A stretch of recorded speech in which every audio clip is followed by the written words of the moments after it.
Le cancer de la vessie est une pathologie oncologique lorsque les cellules commencent à se diviser de manière incontrôlable et à former une tumeur. Lorsque la tumeur est détectée à un stade précoce et à une localisation limitée, le patient a plus de chances de se rétablir complètement. Si le cancer se propage à des organes ou à des ganglions lymphatiques éloignés, le pronostic devient moins favorable. Il est donc important de consulter un urologue-oncologue le plus tôt possible. Les tumeurs malignes de la vessie se retrouvent principalement chez les hommes. Selon le Registre national du cancer du crâne, le cancer de la vessie occupe le 3e rang dans la structure globale des maladies oncologiques chez les hommes et seulement le 16e chez les femmes. En 2022, on la retrouvait chez 7,1% des hommes et 1% des femmes atteintes d'oncologie. Il existe une distinction entre le cancer de la vessie invasif et non invasif. Le cancer invasif est une forme grave caractérisée par une croissance tumorale à travers les parois de la vessie et une transition vers d'autres organes. Le cancer non invasif a une évolution bénigne, la formation ne s'étend pas au-delà de la vessie.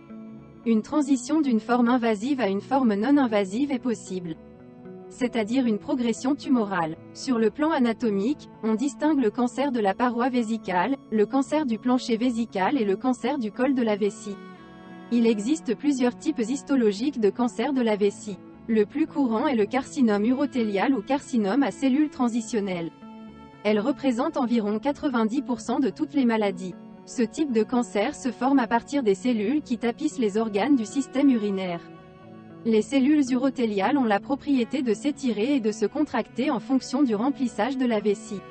D'autres types surviennent moins souvent, par exemple, le carcinome épidermoïde.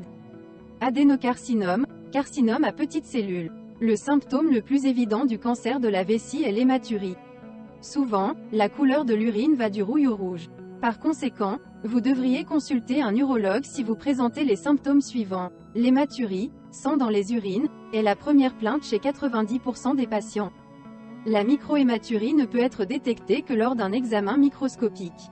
Le sang dans les urines est un symptôme grave qui nécessite des soins médicaux urgents.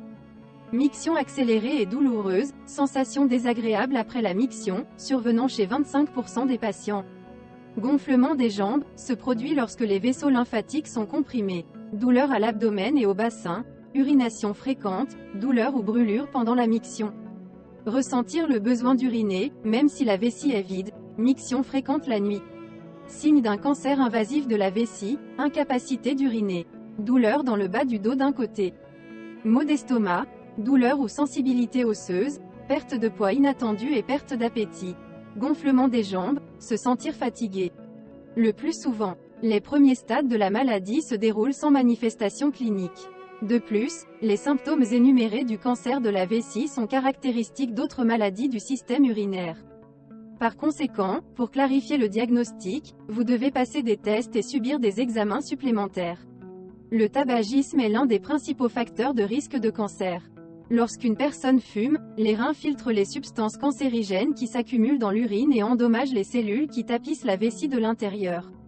La méthode clé pour diagnostiquer les tumeurs de la vessie est la cystoscopie, un examen endoscopique de la cavité vésicale et une biopsie pour obtenir un diagnostic morphologique.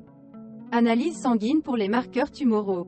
Examen des urines à la recherche de cellules atypiques, échographie de la vessie, des reins, des organes pelviens. TDM et IRM avec produits de contraste, cystoscopie, biopsie avec examen histologique, urographie excrétrice. Le protocole de traitement du cancer de la vessie peut varier en fonction du stade du cancer, de la tumeur, de l'état général du patient et d'autres facteurs.